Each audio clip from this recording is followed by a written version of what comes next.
1910 года Черного моря с генуэзскими колониями-факториями. Мы определили, что на карте зафиксирована развитая сеть портов с различных коммуникаций между горскими народами. В каждой крупной фактории была своя крепость с гарнизоном, портовые сооружения, административные, культовые и жилые здания. Наличие черноморских портов подразумевает постоянную связь со средиземноморскими портами. Но тут наблюдается несостыковка с Википедией. По ее данным, еще в 1475 году, то есть более чем 150 лет назад, Кафа со всеми генуэзскими владениями была завоевана османскими войсками, во главе которых стоял полководец Гедикт Ахмед Паша.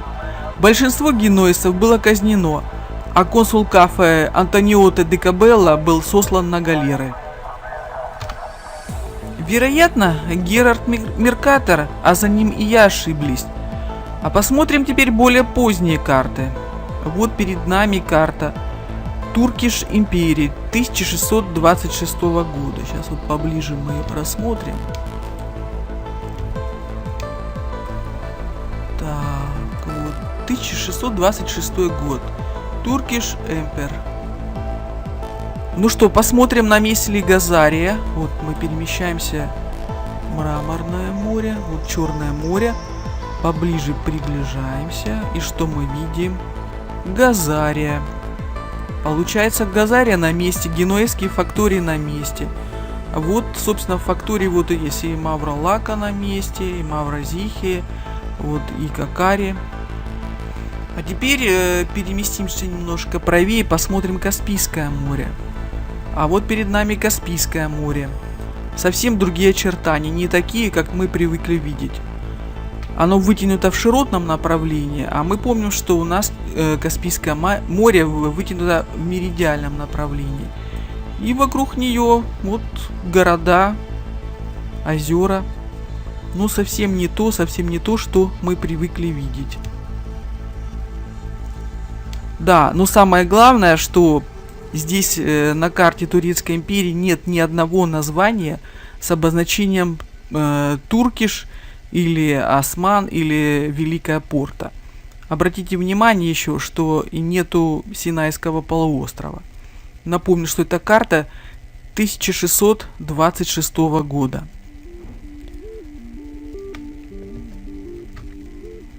Посмотрим теперь более позднюю карту 1633 года. Вот, эта карта также называется L'Empire des Tours. Это означает на французском языке. Вот удалось сделать нормальный перевод. Государство империи турок в Азии для господина Сансона Д'Абевиля, члена Королевского географического общества в Париже. От Пьера Марье, улица Сен-Жак в Эсперансе. Поздравления в честь 20-летия. Ну, наверное, в честь этого самого географического общества. Ну а теперь посмотрим, есть ли наименование Турецкой империи или все, что связано с Османской империей здесь на карте.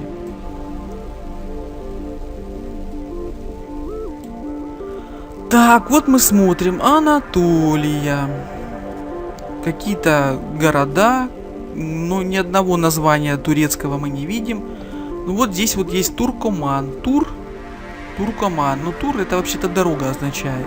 То есть дорога Туркоманию или страну туркоманов.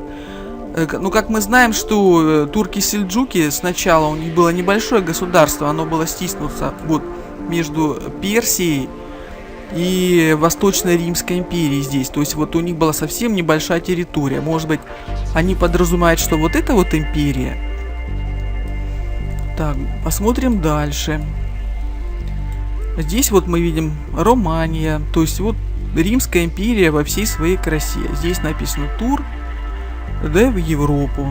Короче, дорога в Европу здесь написано. Но ни о какой Османской Турецкой империи в названиях карт мы не видим. Мы посмотрим, что у нас Как Крым наш выглядит, что там написано? Ну, вот так же Газария, те же остаются порты, все так же, как и раньше. То есть Генуэзская республика продолжает быть на карте. Посмотрим Каспийское море.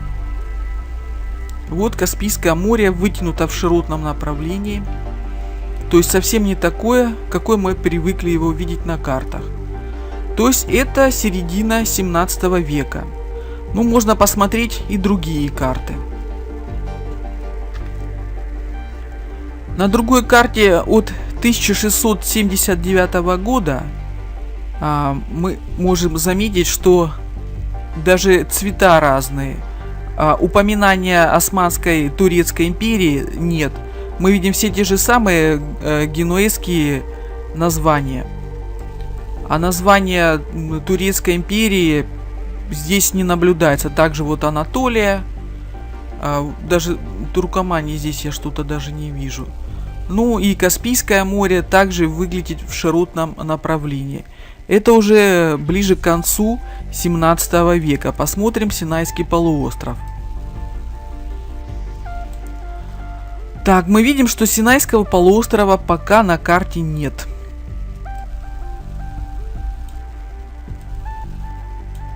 Также вот Республика Романия. В довершении посмотрим карту 1698 года. Малая Азия. Корнели де Бруин. Казалось бы, не относящийся к нашей теме. А что мы здесь видим? Вернее, чего мы не видим? Мы не видим Турецкую Османскую империю. И таких карт множество. Вот посмотрим на наименования. Вот Фригия, Магна, вот Каппадокия. Так, вот Армения. Здесь вот Персия.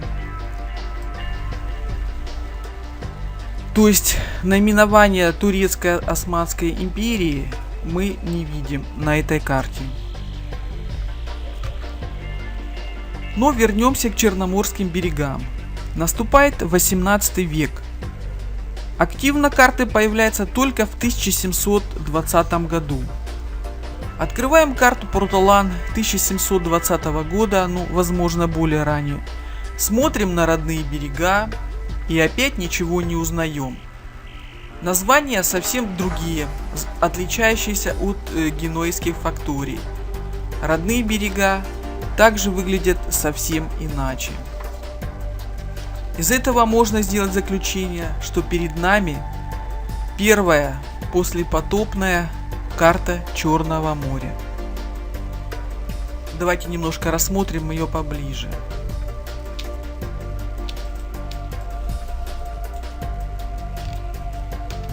Вот перед нами какой-то крупный порт, такой удобной бухте, такие два мыска хороших. Он называется Батан-Абаза. Страна Абазия. Ну, скорее всего, это Абхазия. Мы уже можем ориентироваться вот по этому названию. Где-то вот здесь вот должен быть Сухум, но названия здесь совсем иные. Вот какой-то порт Кален-Суи. Вот тоже находится на мысе. Но мы о таком названии вообще никогда не слышали. То есть нужно еще очень хорошо постараться, чтобы привязаться, чтобы разобраться, что вот это вот за новые наименования и где примерно расположены современные города и поселки. Из этого следует, что такое событие, как Великий потоп, произошло в первом десятилетии 18 века, что послужило мощным толчком к смене экономической формации в Европе. Все прибрежные города Средиземного моря, Мраморного и Черного моря были затоплены. В выгоде оказались государства, расположенные в глубине континента. И некоторые этим воспользовались, прибрав к рукам территорию и власть. Рассмотрим карту Турецкой империи 1720 года. Вот перед нами эта карта. хорошего разрешения. Что же мы здесь видим? Да, теперь Турецко-Османская империя представлена перед нами во всей своей красе. Турки, вот Анатолия, Азия, то есть уже и Армения, и Анатолия принадлежат Турции, то есть Турция азиатская так называемая, и вот Турция европейская. Ну, правда, еще вот пролив Босфор, а город на проливе также остается Константинополем. Вот. Можно поподробнее рассмотреть полуостров Крым и в верхней части увидеть, что название Little Tartaria, то есть Малая Тартария. А вот здесь вот подпись такая, то ли Altitude Turk, что оно означает, или верхняя часть турецкого чего-то. Возможно, что уже на тот период Крым принадлежал Османской империи, ну вот судя по этой карте. Здесь же мы видим окрас такой зеленый и название Кобан-Тартария. Значит, с Крымской Тартарией уже ничего общего не имела. Между Кубанской Тартарией и Менгрели проходит вот такая граница. И здесь мы видим вот этот порт Батан-Абаза. А вот эта граница существует и поныне. Это река Псоу. То есть мы можем уже достаточно точно определить, где же в каком месте располагался Батан-Абаза, и поподробнее привязаться. То есть вот Батан-Абаза у нас будет реперной точкой, от которой мы пойдем дальше смотреть и определять наименования других городов. Возвращаемся опять к карте Портолан 1720 года. Вот, опять же, к обозначению порта Батан-Абаза. Мы определили, что Абаси это Абхазия, и он располагается как раз на границе Менгрелии, вот здесь с Кубанской Тартарией. И как мы определили, что вот эта река, это река Псоу. То есть этот крепость, порт нужно искать как раз вот на границе между Менгрелией и Кубанской Тартарией.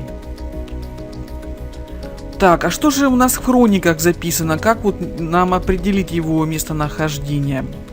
Вот у французского путешественника Досколи записано, что Батан-Абаза входит в число крупнейших торговых центров, перед которыми тускнели другие центры Абхазии, Менгрелии и Черкесии.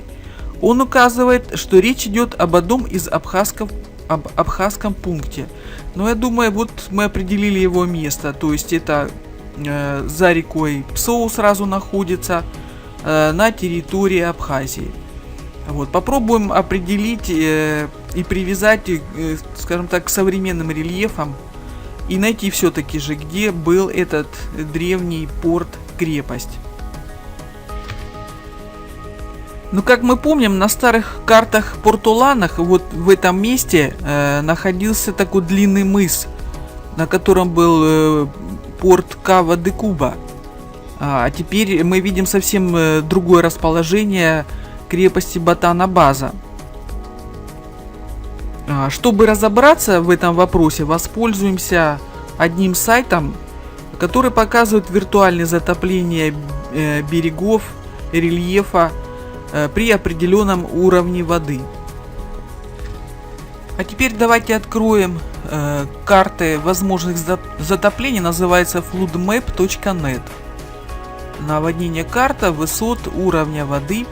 Выберем пункт назначения, ну, в данном случае Гантиади выбираем. Сколько метров нам нужно добавить воды, чтобы получить желаемый рельеф. Вот, и смотрим, что мы видим на картинке. Вот перед нами река Псоу. Вот один мыс, вот второй мыс, вот еще один мыс. И где-то здесь у нас должен быть порт-форт Батан-Абаза. Посмотрим в сравнении с картой Портолана. Так, также вот у нас река Псоу протекает. Вот один мыс, вот второй мыс. И вот здесь вот находится Батана-база. Значит, примерно мы можем предположить, что это место расположения нынешнее селение в Абхазии Салкоте. А сейчас аналогичным образом найдем и остальные порты, форты потопной карты.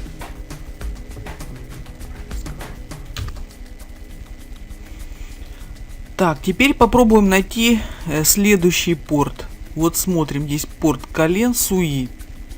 Вот такая глубокая бухта, даже залив можно сказать. Смотрим здесь на карте затоплений. Ну вот Сухум не совсем похож. Вот Сухум похоже, вот этот заливчик по форме очень напоминает. Но зато Кален-Суи напоминает вот этот вот залив. Он даже гораздо больше, чем залив вот около Сухума. Так что можно сделать предположение, что вот этот залив и был Кален-Суи. Но это современный город или поселок у них, Гумиста называется. Вот сейчас тут его не видно, он приблизит. Вот так вот виртуально можно определить, что примерно вот так выглядела береговая линия. Ну, попробуем двинуться дальше на запад и посмотреть, как выглядели другие мысы. Так, вот если мы вот Новый Афон проходим, вот видим такие три больших мыса. Похоже, что вот это они. Вот Гудаута образует. Другие притопленные какие-то селения. Вот как раз вот три мыса, вот они здесь и присутствуют. Движемся дальше на восток. Как видим, вот мыс Пицунда полностью притоплен. Потому что здесь достаточно плоская такая равнина. Так, ну похоже еще вот здесь вот еще вот этот заливчик. Вот он аналогичный вот этому. И дальше вот мы приближаемся к так называемому Батана-база пункту. То есть определили места, где располагались, где были мысы, заливы вот на территории Абхазии. И как мы видим, здесь они показаны очень подробно. То есть практически не отличается от современной карты. Что не скажешь о территории, которая располагается западнее, вот здесь вот. Вот здесь начинаются проблемы с распознаванием этих населенных пунктов, местечек. Но будем разбираться. Стоит отметить особенность нанесения портов на карты Портоланы. Всегда отмечались значимые места, под них рисовалась слегка преувеличенная узнаваемая береговая линия. Остальные формы и расстояния не учитывались. А по навигационным приборам корабли шли от одного порта до другого, поэтому есть сложность в привязке этих портов. А теперь представим, что после стихии часть береговой линии и рельеф прибрежного дна пострадали так сильно, что порты там не возводили длительное время. По сопоставлению названий можно определить, какая часть территории выпала с карт того времени. И это очень существенная территория с протяженностью береговой линии более 100 километров. Рассмотрим теперь карту Портолана с запада на восток и в сравнении с картой вот затоплений. Очередной порт, который мы видим, это Кислитас.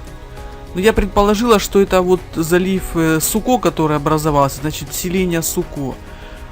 Далее идет Салонта-Морца. Я предположила, что это вот поселок Дюрсо. Далее идет такой глубокий залив Лиман. Вот он здесь на карте. Я предположила, что это у нас Южная Озерейка. Вот Джилиманиум. Это Южная Озерейка. Дальше у нас идет Булкш-Лиманиум и Булс-Лиманиум. Вот Булкш-Лиманиум. Я предположила, что это Цимесская бухта. Соответственно, город Новороссийск. Дальше идет у нас Хельмджека.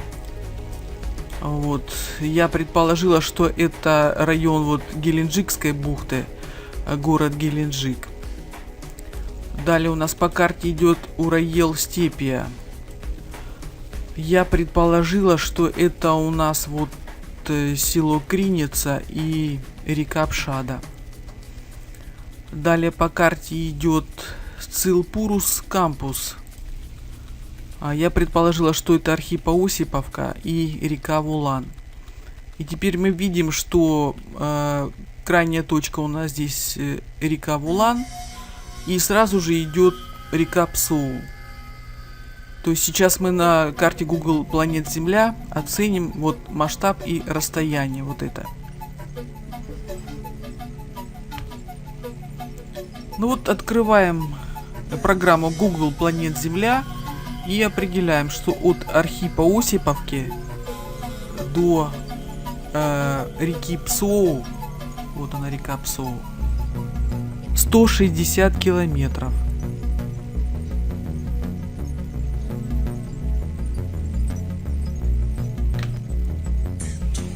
Как мы видим, вот эта территория в наибольшей степени пострадала от стихии, от потопа в начале 18 века. И только на картах 1785 года и позже появятся некоторые другие порты. То есть достаточно долгое время вот эта территория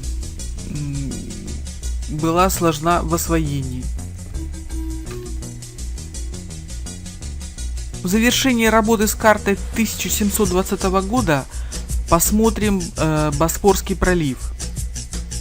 Как мы видим, вот Константинополь, город-порт, знаменитая бухта Золотой Рог. Но вот тут еще один такой лиман, залив, и достаточно обширный, который находится юго-восточнее Константинополя. Давайте сейчас попробуем сравнить его с картой Floodnet и посмотреть. Так. Да, мы видим и здесь при затоплении 20 метров мы видим аналогичный такой же залив. Вот это еще раз доказывает то, что в начале 18 века был потоп, который затопил многие порты, города в Средиземном, Мраморном и Черном морях.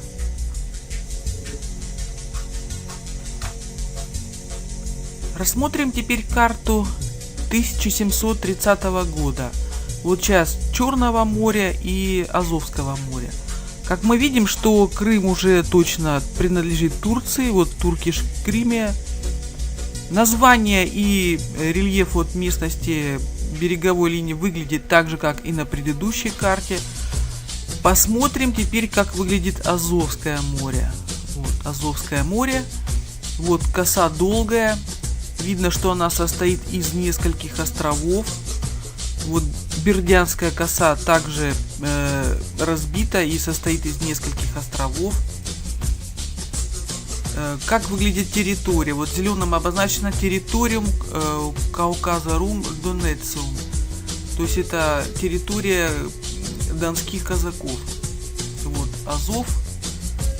Кому он точно принадлежит, сложно сказать. Вот наименование такое вот. А здесь написано Московия Парс. То есть вот эта часть Московии, совсем небольшая. Еще остается Тартария Минор, Тартария Малая. Так что последствия потопа хорошо видны и в Азовском море.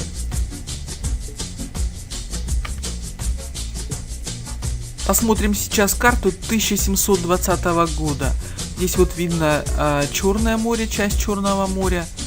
Такие же берега, как и на карте 1720 года на Портулане. А вот перед нами Каспийское море. 1720 год. Оно уже выглядит абсолютно по-другому. Давайте сравним с современным Каспийским морем. Вот Google Планет Земля, мы видим, какую форму имеет. И что было? Да, конечно же, налицо, что Каспийское море сейчас становится все меньше. Так, а как же выглядело Каспийское море в 17 веке? Сейчас посмотрим. А вот так. Значит, вот эта территория, получается, затоплена. Вот эта территория. То есть часть империи персов была затоплена. Вот эти два озера, они вошли в состав Каспийского моря. Сейчас их нет. То есть мы видим, что Каспийское море стало в 2 раза больше. Ну, еще здесь вот Аральское море, но оно не попадает здесь на карты.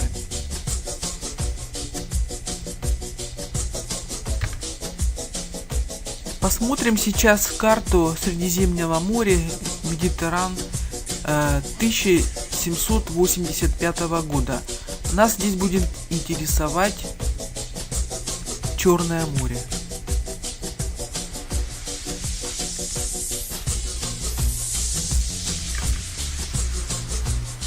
Так вот, близким планом у нас Черное море. Сейчас мы приблизим. Поподробнее посмотрим. Да, и уже заметно, что берега немножко опять поменялись. И перед нами открываются новые названия, которые не было на карте 1725 года. Вот, например, Мамай-Кале, Амицеляр, Вардан, Субаши. То есть это новые порты, поселения, которые уже сделали после 1720 года. Сейчас мы откроем карту на русском языке и подробно ее посмотрим. Открываем генеральную карту части России, разделенной на губернию. Вот 1799 год. Черноморское побережье Кавказа.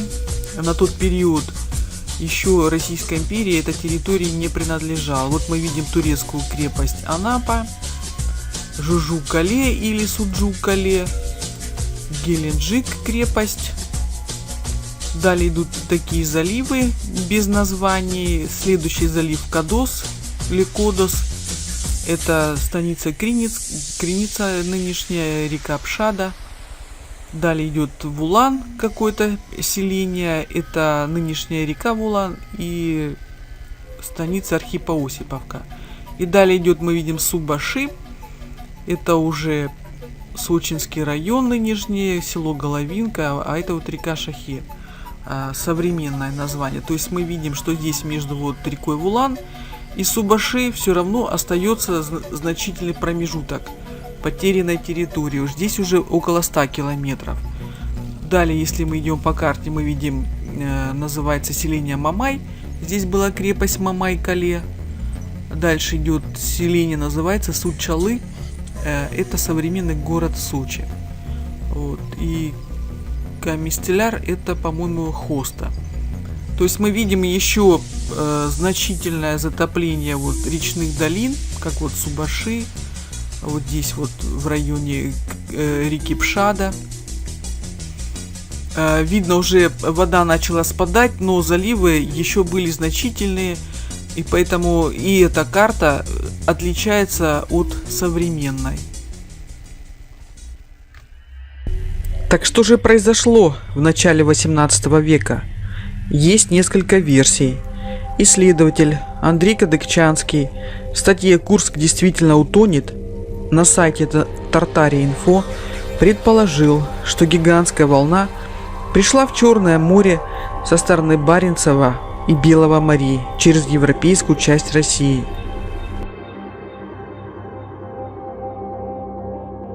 Другой исследователь Андрей Степаненко в Life Journal в статьях «Этапы кометной катастрофы» и «Метангидратная катастрофа и Дарданов потоп» объясняет механизм появления гигантской волны и другие катастрофические явления.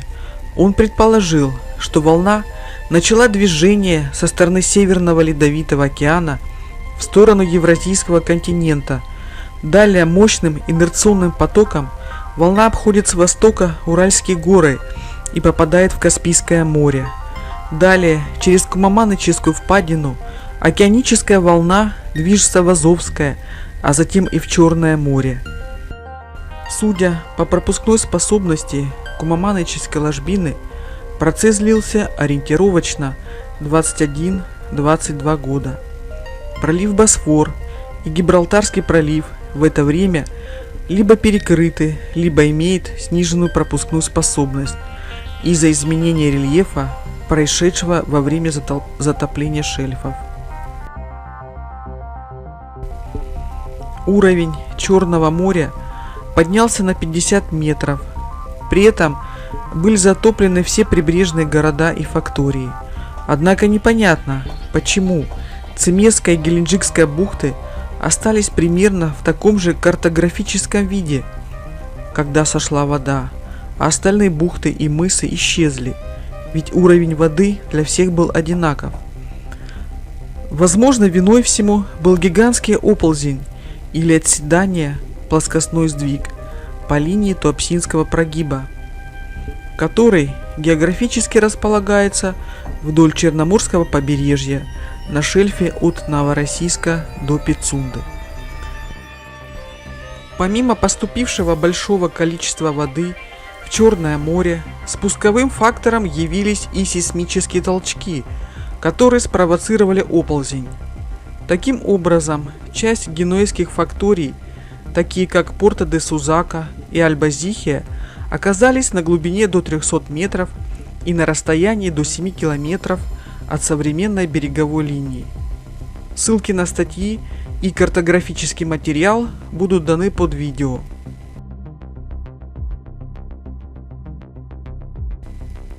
Русское картографирование по результатам близкой к современным данным было проведено после возведения береговой укрепительной линии вдоль Черноморского побережья Кавказа в 1858 году. Форты были возведены в устьях многих рек. Теперь мы знаем эти места как курортные города и поселки с практически теми же названиями, а генуэзские названия знают лишь специалисты, и только на экскурсиях опытные экскурсоводы могут упомянуть о них, а теперь знаете и вы.